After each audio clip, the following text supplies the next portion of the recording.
राजस्थान की सियासत में जब जादूगर अपनी चाल चलता है तो उसके निशाने पर सिर्फ विरोधी नहीं, कभी कभी अपने भी होते हैं। पूर्व मुख्यमंत्री अशोक गहलोत ने हाल ही में दौसा जिला अस्पताल का दौरा किया। मुद्दा था सिलिकोसिस मरीजों की बदहाली। लेकिन राजनीतिक गलियारों में चर्चा इस बात की नहीं है कि मरीजों को पैसा क्यों नहीं मिला। चर्चा इस बात की है कि गहलोत ने पायलट की गढ़ में इतनी सक्रियता क्यों दिखाई। क्या ये भजनलाल सरकार को घेरने की रणनीति है या सचिन पायलट के प्रभाव वाले क्षेत्र में अपनी मौजूदगी दर्ज कराने का एक सदा हुआ कदम। अशोक गहलोत ने सोशल मीडिया पर एक भावुक पोस्ट साझा की। उन्होंने लिखा कि दौसा के अस्पताल में सिलिकोसिस पीड़ितों की हालत देख उनका मन व्यथित है। गहलोत ने आरोप लगाया कि उनकी सरकार द्वारा शुरू की गई सिलिकोसिस नीति 2019 को मौजूदा भाजपा सरकार ने ठंडे बस्ते में डाल दिया। मरीजों को मिलने वाली 3 लाख रुपए की सहायता और मृत्यु पर मिलने वाले 2 लाख रुपए महीने में अटके हुए हैं। गहलोत का ये हमला सीधा मुख्यमंत्री भजनलाल शर्मा पर था, जिन्हें उन्होंने राजनीति से ऊपर उठकर काम करने की सलाह दी। लेकिन सवाल यह है कि क्या गहलोत वाकई में सिर्फ स्वास्थ्य सेवाओं को लेकर चिंतित हैं? राजस्थान की राजनीति को समझने वाला हर शख्स जानता है कि दौसा मतलब सचिन पायलट। ये वो इलाका है जहां पायलट परिवार की जड़ें बेहद गहरी हैं। राजेश पायलट से लेकर सचिन पायलट तक दौसा इस परिवार का अभेद्य किला रहा है। जब अशोक गहलोत यहां आकर जनता के बीच जाते हैं तो सीधे सरकार पर हमला बोलते हैं, तो इसके 3 बड़े संकेत निकलते हैं। पहला, नेतृत्व की दावेदारी। गहलोत ये संदेश दे रहे हैं कि वो आज भी राजस्थान कांग्रेस के सबसे बड़े चेहरे हैं और प्रदेश के किसी भी कोने में जाकर मोर्चा संभाल सकते हैं। दूसरा, पायलट के क्षेत्र में पैठ।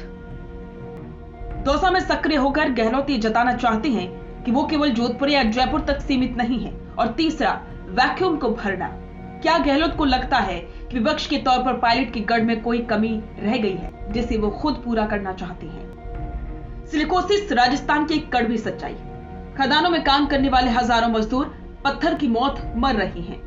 गहलोत सरकार ने 2013 और 2019 में इसके लिए ठोस नीतियां बनाई थी, जिसे राष्ट्रीय स्तर पर काफी सराहा भी गया था।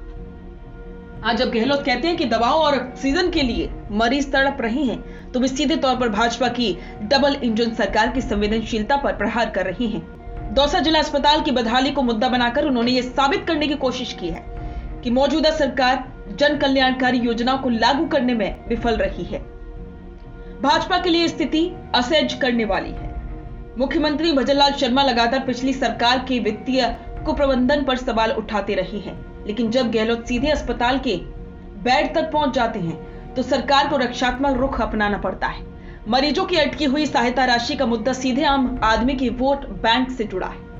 अगर दौसा जैसे संवेदनशील जिले में सरकार का तंत्र फेल होता दिखता है तो इसका सीधा फायदा कांग्रेस के उस धड़े को मिलता है जो अनुभव की बात करता है। सबसे बड़ा सवाल है कि क्या गहलोत का यह दौरा सचिन पायलट की चिंता बढ़ाएगा? राजनीति में भी कोई भी कदम बिना मकसद के नहीं होता। दौसा में गहलोत की सक्रियता को कई विश्लेषक नजर रखने के तौर पर देख रहे हैं। क्या गहलोत ये दिखाना चाहते हैं कि पायलट के इलाके में भी जनता की सुध लेने उन्हें ही आना पड़ता है? क्या आगामी उपचुनावों या भविष्य की चुनावी बिसात के लिए गहलोत खुद को फिर से जननायक के रूप में स्थापित कर रहे हैं? अशोक गहलोत की राजनीति वेट एंड वॉच की रही है। दौसा का यह दौरा बताता है कि भले ही सत्ता में नहीं है, लेकिन वे रिटायर होने के मूड में बिल्कुल नहीं है। सिलिकोसिस मरीजों का दर्द बहाना हो सकता है, लेकिन असली निशाना 2028 की तैयारी और पार्टी के भीतर अपनी पकड़ को बनाए रखना है। सरकार को घेरने के बहाने उन्होंने अपनी ही पार्टी के भीतर ये संदेश दे दिया है कि जादूगर के पास अभी कई कार्ड्स बाकी हैं। अब देखना यह है कि क्या भजनलाल सरकार इस राशि को तुरंत जारी करके गहलोत के वार को थोड़ा कम करने का प्रयास करेगी, या फिर दौसा से शुरू हुई ये चिंगारी पूरे प्रदेश की राजनीति में आग लगाएगी। सिलिकोसिस मरीजों को हक मिले, ये राजनीति से ऊपर की बात होनी चाहिए, लेकिन राजस्थान में हक की इस लड़ाई के पीछे छिपी सियासत को नजरअंदाज नहीं किया जा सकता। दौसा की यह दस्तक आने वाले दिनों में राजस्थान कांग्रेस और सत्ता के समीकरणों को किस तरफ मोड़ती है, ये देखना दिलचस्प होगा। रुकिए और जरा ध्यान से सुनिए। क्या आप हमारी इन खबरों से अपने व्यापार को भी बढ़ाना चाहते हैं? तो आप भी खबरों के दौरान इस तरह के एलिमेंट्स पर अपना विज्ञापन दे सकते हैं, या फिर ऐसे खबर के 1 मिनट बाद अपना पूरा विज्ञापन डलवाएं, जो कि 8 लाख से ज्यादा सब्सक्राइबर्स और फॉलोअर्स वाले द फैक्ट इंडिया चैनल्स और पेजेस से राजस्थान के कोने कोने में पहुंचेगा और इससे आपका व्यापार, ब्रांड सब कुछ बढ़ेगा।